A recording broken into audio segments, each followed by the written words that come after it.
इससे पहले हमने डिस्कस किया कि कीवर्ड्स को हमने रिसर्च करके ग्रुप्स में डिवाइड करना है और पेजेस के साथ एसोसिएट करना है। इस लेसन में हम डिस्कस करेंगे कि वो क्यों ज़रूरी है और वो कैसे आप कर सकते हैं। तो इसके लिए मैं आपको मिसाल दूंगा कि लेट्स सपोज अगर आप कपड़े ढूंढ रहे हैं और अगर आप जेंट्स गारमेंट लिखें और गूगल में सर्च के अंदर आपको फीमेल गारमेंट्स की पेज रैंक हो जाए, तो एज अ ब्रांड अगर वेबसाइट आपकी है और यूज़र वहाँ क्लिक करके आपके पेज पे आता है, तो आपके ख्याल में उसको कैसा फील होगा? क्या वो आपसे बाय करेगा या वो दोबारा वेबसाइट पे आएगा आपकी? उसने ढूँढा कुछ और उसको मिला कुछ,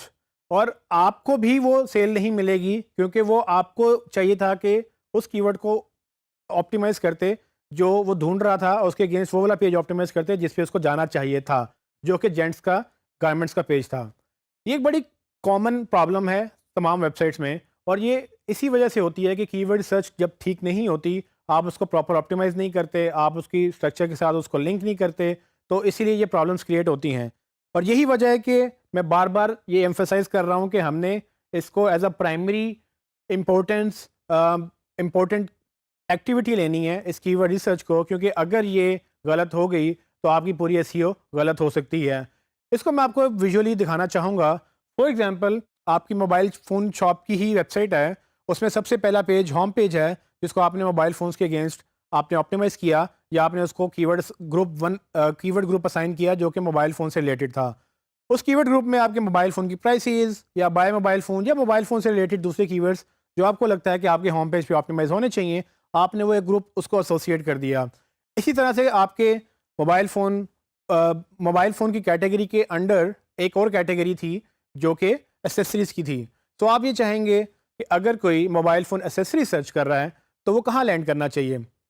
जी, उसको लैंड एक्सेसरीज़ के पेज पर ही करना चाहिए। अगर वो कहीं और लैंड करेगा तो उसके लिए मसला होगा, क्योंकि उसको एक्सेसरीज़ नहीं मिलेंगी। तो आप क्या करेंगे कि आप मोबाइल फ़ोन एक्सेसरीज़ का एक कीवर्ड ग्रुप बनाएँगे और उसको मोबाइल फ़ोन एक्सेसरीज़ के पेज के साथ ही एसोसिएट कर देंगे। जो कि यही होगा कि जब भी कोई बंदा या जब भी कोई सर्चर वो कीवर्ड सर्च करे, आपका ये वाला पेज ऑप्टिमाइज़्ड होना चाहिए और यही वाला पेज रैंक करना चाहिए गूगल के ऊपर। अब गूगल खुद से ये डिसीजन नहीं लेता।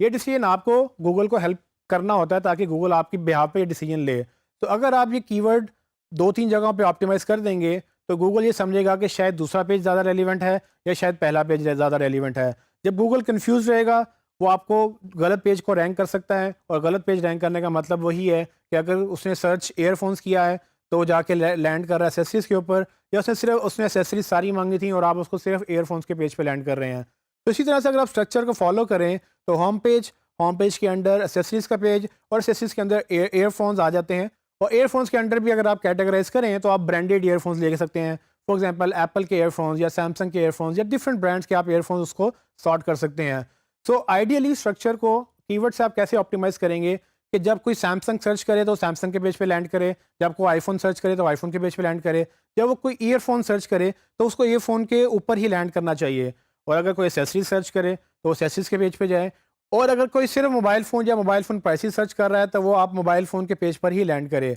सो ये स्ट्रक्चर आपकी गारंटी होती है एसईओ की बेस अच्छी बनने की। अगर आपने ये बेस ही गलत बना दी, अगर आपने स्ट्रक्चर ठीक ना रखा या स्ट्रक्चर ठीक रखने के बाद अगर कीवर्ड सही तरह से ऑप्टिमाइज़ ना किए, तो मसला ये होगा कि आप ओवरलैप करेंगे, और यही ओवरलैप हमने अवॉइड करना है कि एक्सेसरीज़ का पेज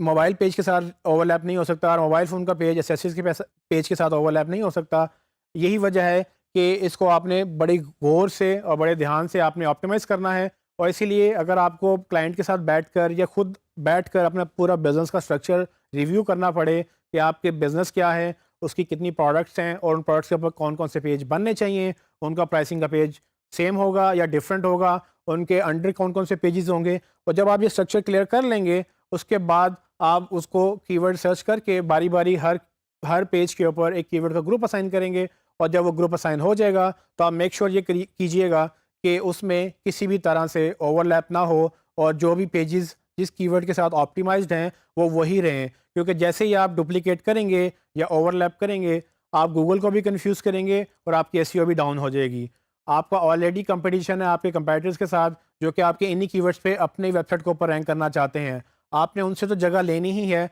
लेकिन अल्टीमेटली जब आपके 2-3 पेजेस एक ही कीवर्ड के ऊपर ऑप्टिमाइज्ड होंगे, तो गूगल कंफ्यूज रहेगा कि आपके कौन से पेज को ऑप्टिमाइज़ करना है।